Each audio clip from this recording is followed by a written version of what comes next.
Hello everyone, आज का हमारा टॉपिक है डिसीजन कंट्रोल स्टेटमेंट का सेकंड टाइप, जिसका नाम है अनकंडीशनल ब्रांचिंग स्टेटमेंट। ठीक है, अनकंडीशनल का मतलब जहां पर आपको कोई कंडीशन देने की ज़रूरत नहीं हो। इसके तीन टाइप होते हैं: go to statement, break statement and continue statement.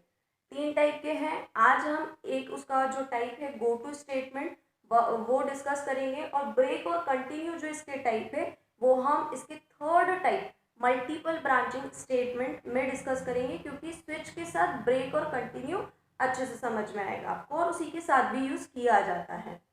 ठीक है, तो हम डिस्कस करते हैं कि गो टू स्टेटमेंट होता क्या है। जो सी प्रोग्रामिंग होता है वो गो टू स्टेटमेंट को सपोर्ट करता है। यूनिक एक स्टेटमेंट है। फॉर एग्जाम्पल अगर हम बात करें कि इफ स्टेटमेंट की, तो इफ एक ऐसा स्टेटमेंट है जहां पर कंडीशन डिपेंडेंट एग्जीक्यूशन होता है ना। आपने जो भी इफ में कंडीशन दी हुई होती है वो कंडीशन ट्रू होने पर ही वो एंटर करता है और आपका प्रोग्राम एग्जीक्यूट होता है, मतलब एग्जीक्यूशन डिपेंडेंट हो गया। पर अनकंडीशनल ब्रांचिंग स्टेटमेंट्स में ये सारे ऐसे स्टेटमेंट्स होंगे जहां पर आपको कंडीशन देने की जरूरत नहीं होगी। ठीक है, तो गो टू स्टेटमेंट को हम जंप स्टेटमेंट भी बोल सकते हैं। जंप स्टेटमेंट क्यों? हमारी रिक्वायरमेंट, एक हम एग्जांपल ले लेते हैं। फॉर एग्जांपल कोई A1 2 3 4 अप टू ऐसे हमारे पास 20 स्टेटमेंट्स हैं। स्टेटमेंट मतलब आपने आपके प्रोग्राम में कोई भी स्टेटमेंट पास कर रहे होंगे, print hello, print word, print something, जो भी आपने ऐसे 10 स्टेटमेंट पास किए होंगे। फॉर एग्जाम्पल आपने 1 2 3 तक आपने रन करवाया, आपको जैसे रन करवाना था, और आप अब चाहते हैं कि थर्ड स्टेटमेंट के बाद सीधे कौन सा स्टेटमेंट रन होना चाहिए? 20 वाला स्टेटमेंट। ठीक है, तो ये कहलाता है जंपिंग। ठीक है, आपने क्या किया, बीच वाले सारे स्किप करके आपने थर्ड से सीधे कहाँ जंप करवा दिया? 20 वाले स्टेटमेंट पे। तो अगर आपको ऐसा कुछ करना है तो आप किसकी मदद से करेंगे? गो टू स्टेटमेंट और जंप स्टेटमेंट की मदद से। सिंटेक्स क्या होता है? एक्चुअली दो टाइप से इसको लिख सकते हैं, दोनों सेम ही है। ठीक है, फर्स्ट डिस्कस करते हैं लेबल, फिर आप स्टेटमेंट पास कर दें और गो टू लेबल। पर हम पहले ये डिस्कस करें कि लेबल होता क्या है। ठीक है, लेबल मतलब क्या?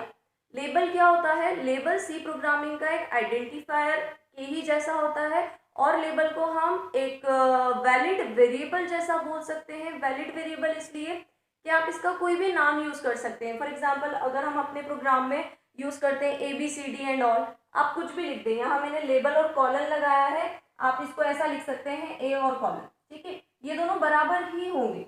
ठीक है, मैंने यहाँ पर लेबल को लेबल ही लिखा है, आप लेबल ही लिख लीजिए। आप ए और कॉलन के साथ फॉलो करिए, या एक्स और कॉलन, जो आपको लेना है आप लेबल का नाम ले सकते हैं। ठीक है, तो सिंटेक्स की बात करते हैं कि सिंटेक्स काम कैसे करेगा। लेबल आप लोगों को समझ में आया, वेरिएबल जैसा होता है। कॉलन के साथ इसको वेरिएबल का नाम लिखा आपने और जस्ट उसके बाद आपको कॉलन लगाना है। ठीक है, सिंटेक्स की बात करें तो यहाँ पर आपको लेबल लिखना, लेबल और कॉलन लगाना है, स्टेटमेंट्स पास करने हैं, और उस पर्टिकुलर स्टेटमेंट जहाँ भी आपको जंप करवाना है, मतलब आपने ये इतने स्टेटमेंट्स चलवाए और इसके बाद आप नीचे वाले स्टेटमेंट ना एग्जीक्यूट करवा के आप यहाँ से इस गो टू स्टेटमेंट की मदद से क्या बोलना चाहते हैं कि जंप कहाँ कर जाए? पर्टिकुलर जहां भी आपने लिखा होगा गो टू लेबल, तो वो कहाँ पर चला जाएगा? दोबारा लेबल पर चला जाएगा।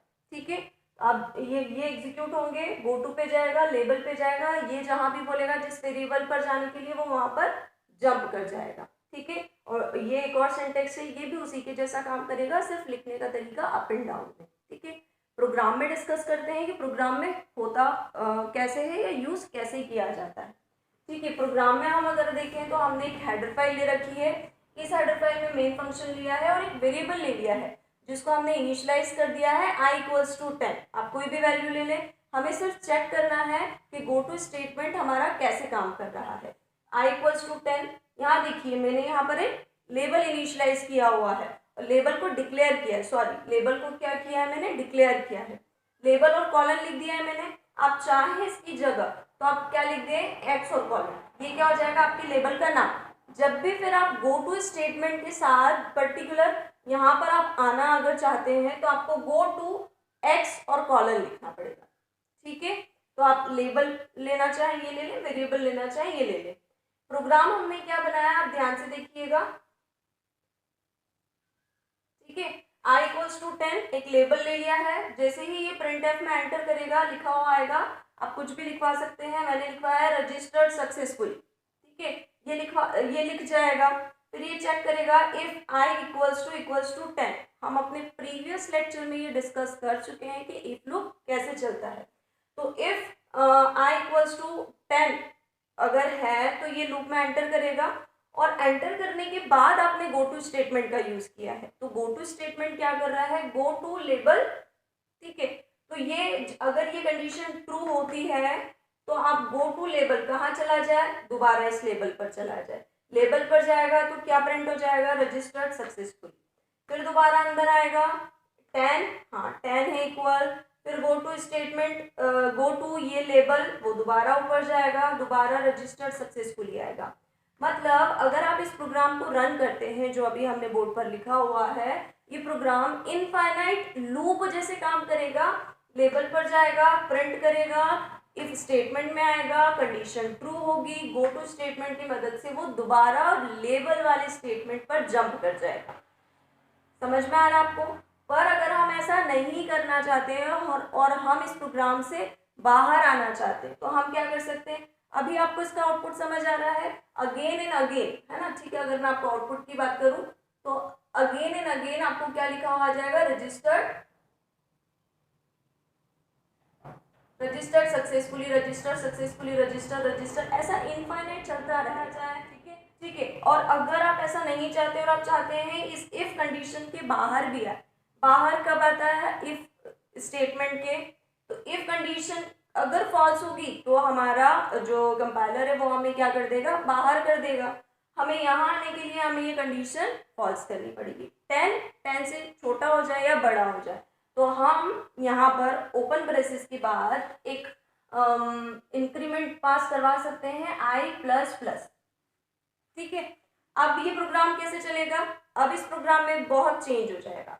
क्या होगा, जैसे ही यहाँ पर लेबल कॉल होगा, लिखा हुआ आएगा रजिस्टर्ड सक्सेसफुली, ठीक है, एक बार लिखा हुआ आएगा रजिस्टर्ड सक्सेसफुली, देन ये इफ स्टेटमेंट में जाएगा, कंडीशन ट्रू होगी पहली बार में, i इक्वल्स टू 10 है, i इक्वल्स टू 10 रहेगा, i++ हो गया है, मतलब i अब 11 हो गया है, एंटर जब किया तब 10 था, ठीक है।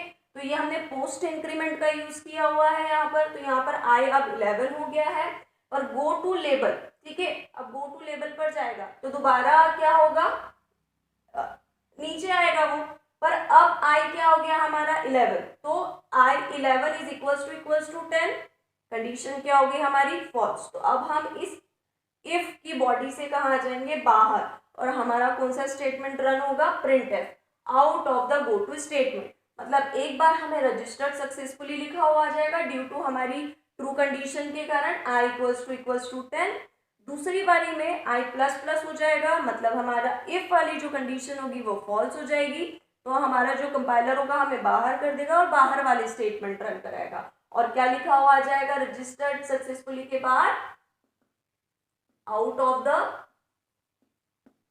Go to statement. समझ में आया आप लोगों को?